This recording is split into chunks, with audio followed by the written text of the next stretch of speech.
Grew up in Grand Prairie my whole life. I was raised in the Catholic Church. By the age of 12, I decided that uh, I guess my parents were letting me make some decisions about religion. I didn't know anything about the Bible, never was taught that. Didn't much care for nuns, didn't much care for getting beat in church. In church, they'd walk by and smack you with a ruler and stuff like that.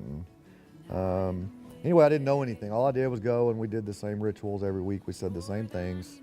No Bible verses. We knew the stories, and that was it. Um, I associated the Catholic Church with money, taking up 5 or 6 collections in one week for different charities or whatever they were collecting for that week, and then they showed up a month later with $1 million painting, and that was my end of the church. And that's about the same time I started smoking cigarettes, drinking beer. Well, I'd been drinking beer probably since I was 8. With my grandfather, with my father a little bit. Back then, it was kind of accepted, as far as your dad having his first beer with you, things like that. But I'm an alcoholic. I'm an addict. I mean, I've got an addictive personality. And by the time I was 13, I wanted to drink all the time. And by the time I would get in trouble for it. By the time I was 15, in most stores I could go in and buy beer because I was tall, 6 foot tall, kid, bought my own beer before I even had a driver's license. And that was every weekend. Um, as the years went on, all through high school, I guess up to by 16, I was smoking marijuana. I was doing cocaine. I was doing methamphetamines, LSD, just about any drug out there I was doing. Um, my parents found out I was starting to get hooked on methamphetamines, and they put me in a rehab. And that worked for a little while. I stayed clean for a couple of years. So when I was 16 years old, my parents knew that I drank a lot. Didn't think it was a problem. But when I quit coming home at night, had multiple relationships with different girls, um, and didn't care. I would steal the cars. Then they kind of started putting 2 and 2 together and checking around. I started losing weight. My pupils were big. Started stealing money from the house. I did a lot of things, and they started investigating and asking around. And then they started looking at who I was hanging around with in the evening times or on the weekends instead of the good friends I had. Those guys were kind of veering away, and the new crowd was a little more shady. So they said they wanted me to take a drug test, and I said, "Oh, okay." Stupid, but I did it. And then I told them it was wrong. So they tricked me into going into a rehab. Told me I was going to go in and talk to this man. When I walked in, the doors closed, and they weren't there. I didn't know I was going to a rehab, but when the doors closed, there was no way out. There wasn't a handle on the other side. So I was in a hospital for 30 days. And still at this point, I have no God in my life. I believed what people told me. I used people to, I guess, get clean or straighten up or whatever, but I was miserable. I quit football. I changed all my school stuff. I went to summer school so I could graduate early, so I could go to work. But by the time I was 18 years old, all that changed again. Started drinking again with my buddies and hanging out in bars, and that was my life for drinking, cocaine, women for many, many years. Started going to jail when I was 21. I've been in and out of jail for I don't know how many times. They've asked me that on some applications, and you have to just put a question mark there because I don't remember, and it was too many.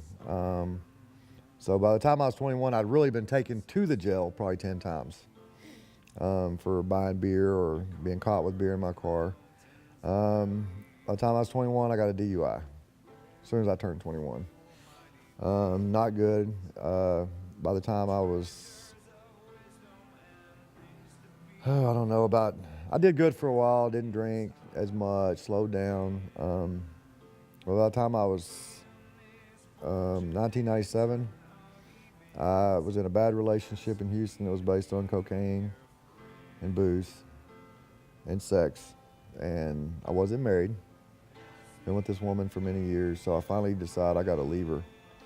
And so I packed my things up and moved back from Houston to Dallas. I get to Dallas, get a great job.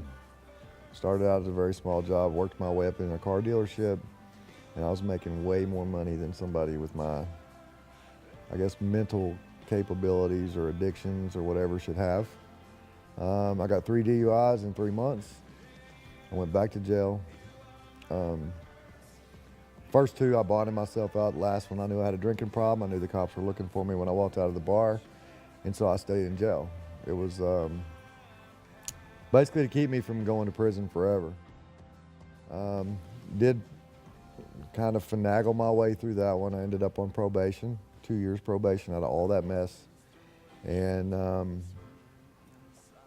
I did good for a little while, and I decided I couldn't work out there anymore. Lost my good job, making probably $100,000 a year, and moved back to Grand Prairie from Cleburne. And I did good for a little while. Still with the same wife. She had moved from Houston to here, and we got back in the same routine of drugs and alcohol. And it progressed. I mean, it became my life. At work, by 3 o'clock in the afternoon, I was already planning. The drinking had begun in my brain, but I wasn't physically doing it. I mean, that's, to me, if I could have went and got booze while I was at work, I would have, but I couldn't do it and get away with it because I was the boss. By the time I was 30 years old, I'd been in so many different programs because the state made me. I knew all the ways that man said that I should be able to do. If I do this, I'll be better. And all these treatment places, they would always tell you that it's something that happened in your childhood, it's something that happened here, it's something that happened here. It's not, it's just something that you did. That's the way I feel. It's all I thought about. I mean, when I started doing hardcore drugs, I didn't do them like normal people. I did enough drugs that would kill some people. I didn't do it to kill myself, but my body was so immune to so many different chemicals in it that there's streetwalkers and people I call crackheads and things like that out on the streets. They used to go, dude, you do too many drugs. And that's just the way my body was, and I required it, and I never quit. And the longer I did it, the more I thought about it. When I was clean, I would say I almost believed that somewhere deep down, I was trying to kill myself, because I already knew and had success not doing it. So when I started doing it again, the guilt was there, and it's almost like a vicious cycle. You get to where you can't sleep because you got tapes in your brain, what you've done to your family, taking off for 3 or 4 or 5 days at a time. Nobody knows where you're at. Taking the cars or taking money or pawning stuff out of your parents' garage.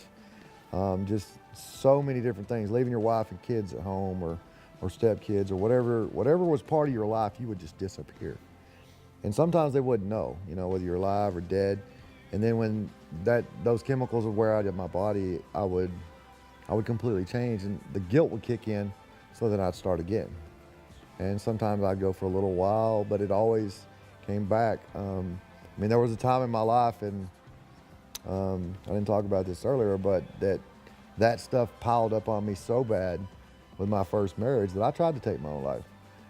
I took enough pills to probably kill 5 people. And I was in a coma for 34 days. The doctors at Parkland Hospital said, your son's dead.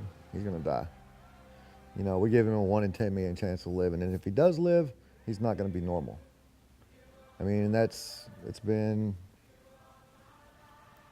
15 years ago, and they were gonna pull the plug on Friday. They had me on life support. I woke up Thursday night.